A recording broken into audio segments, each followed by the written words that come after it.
નમસ્કાર મિત્રો, knowledge nest YouTube ચેનલમાં આપ સૌ મિત્રોનું સ્વાગત છે.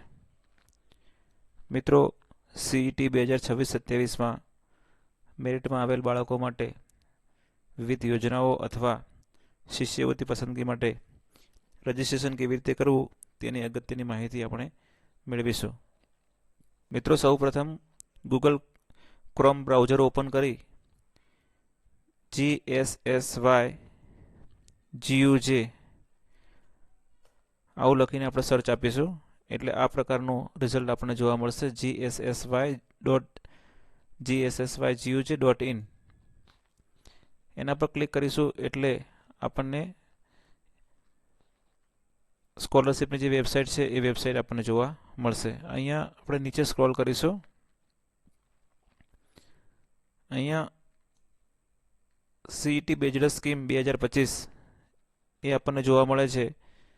અહીંયા પહેલું ઓપ્શન છે વિદ્યાર્થી રજિસ્ટ્રેશન. એના ઉપર આપણે ક્લિક કરીશું એટલે આ પ્રકારની સ્ક્રીન આપણને જોવા મળશે.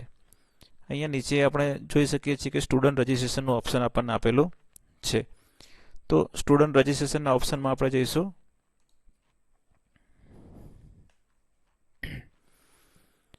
અહીંયા આચાર્યનું લોગિન ઓપન થાય છે. આચાર્યનો જે ટીચર કોડ છે 6 આંકડાનો, 8 આંકડાનો જે ટીચર કોડ છે એ ટીચર કોડ આપણે અહીંયા નાખીશું. એ ટીચર કોડ નાખી અને આગળ વધીશું એટલે આચાર્યનો જે મોબાઈલ નંબર છે એ મોબાઈલ નંબર અહીંયા ઓટો આપણને જોવા મળશે. ત્યારબાદ મોબાઈલ નંબરના સામે જે એરોનું નિશાન છે, તીર છે, એના પર ક્લિક કરીશું એટલે રજિસ્ટર મોબાઈલ નંબર પર ઓટીપી જશે. અહીંયા આપણે જોઈ શકીએ છીએ success OTP send successfully to your mobile number.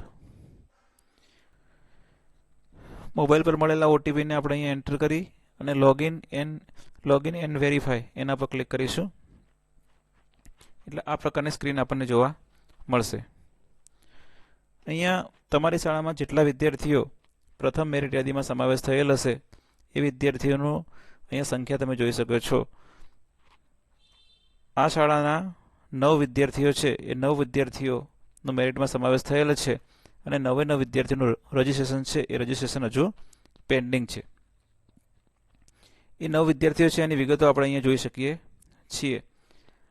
હવે જે વિદ્યાર્થીનું આપણે રજિસ્ટ્રેશન કરવાનું હોય એના નામની સામે એડનું ઓપ્શન આપેલું છે. એ એડ ઉપર આપણે ક્લિક કરવાનું રહેશે. એડ ઉપર ક્લિક કરીશું એટલે આ પ્રકારની સ્ક્રીન આપણને જોવા મળશે. વિદ્યાર્થીની યુઆઈડી નંબર, નામ, જન્મ તારીખ આ બધું ઓટોફિલ આવશે. આપણે અહીંયા વિદ્યાર્થીનું બર્થ સર્ટિફિકેટ છે એ અહીંયા આપણે અપલોડ કરવાનું રહેશે. જે જન્મનું પ્રમાણપત્ર છે એ જેપીજી ફોર્મેટમાં, જેપીજી, પીએનજી, પીડીએફ કોઈ પણ ફોર્મેટમાં આપણે અપલોડ કરી શકીશું. એની સાઇઝ છે એ 5 MB કરતાં ઓછી હોવી જોઈએ. તો વિદ્યાર્થીનું જન્મનું જે સર્ટિફિકેટ છે એ સર્ટિફિકેટ અહીંયા ચૂઝ ફાઇલ લખેલી છે એ ચૂઝ ફાઇલ ઉપર ક્લિક કરી અને આપણા કોમ્પ્યુટરમાં કે મોબાઈલમાં જે જગ્યાએ પડ્યું છે ત્યાંથી લઈ અને આપણે એને અપલોડ કરી શકીશું. ત્યારબાદ એ જે અપલોડ થયેલી ફાઇલ છે એ અપલોડ થયેલી ફાઇલ છે એ તમે અહીંયા વ્યૂ કરીને જોઈ શકો છો. ત્યારબાદ વિદ્યાર્થીનું જે કેટેગરી સિલેક્શન છે એ અહીંયા આપણને જોવા મળશે.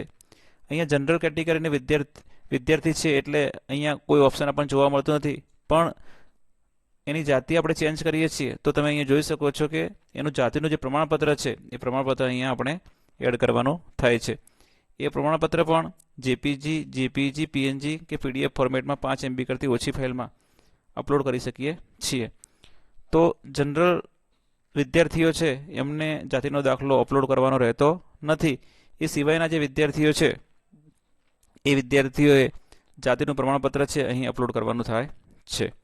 ચૂઝ ફાઇલ ઉપર ક્લિક કરી અને વિદ્યાર્થીનો જાતિનો દાખલો છે એ આપણે અહીંથી અપલોડ કરી દેવાનો રહેશે.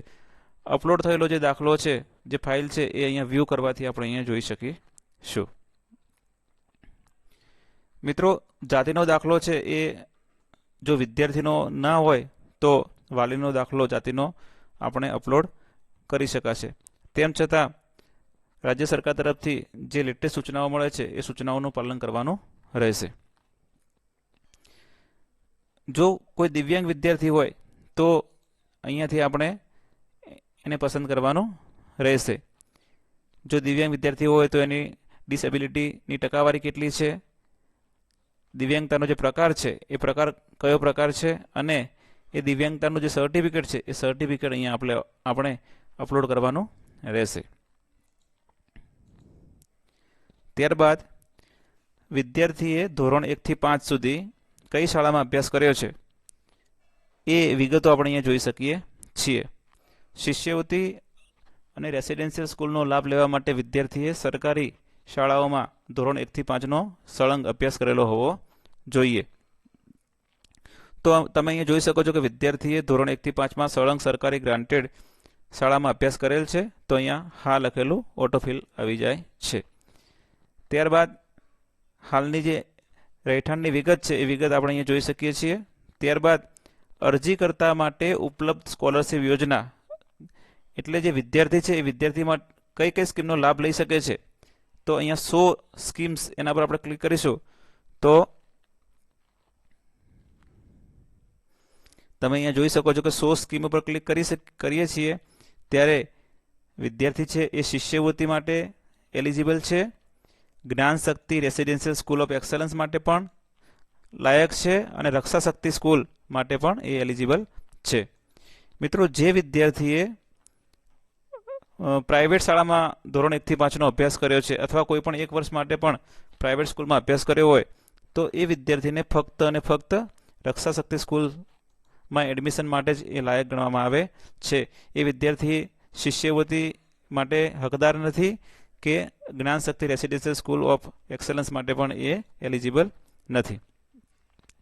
આટલું જોઈ લીધા બાદ અહીંયા પેરેન્ટ્સ મોબાઈલ નંબર, વાલીનો મોબાઈલ નંબર છે. અહીંયા આપણે એ વિદ્યાર્થીના વાલીનો મોબાઈલ નંબર નાખવાનો છે. એ મોબાઈલ નંબર નાખી અને સેન્ડ ઓટીપી પર ક્લિક કરવાનું છે. એટલે વાલીના મોબાઈલ ઉપર ઓટીપી જશે. એ ઓટીપી મેળવી અને અહીંયા નાખી અને આપણે ઓટીપીને વેરીફાઈ કરવાનો છે.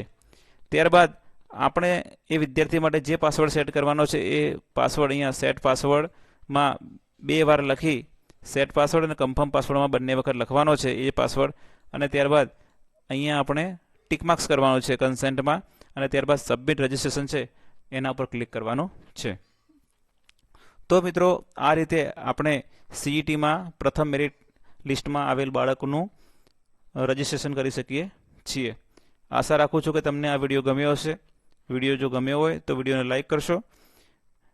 સીઈટી રજિસ્ટ્રેશનને લગતી કોઈ પણ પ્રકારની મૂંઝવણ હોય તો કોમેન્ટ બોક્સમાં આપ પ્રશ્ન પૂછી શકો છો. Thank you.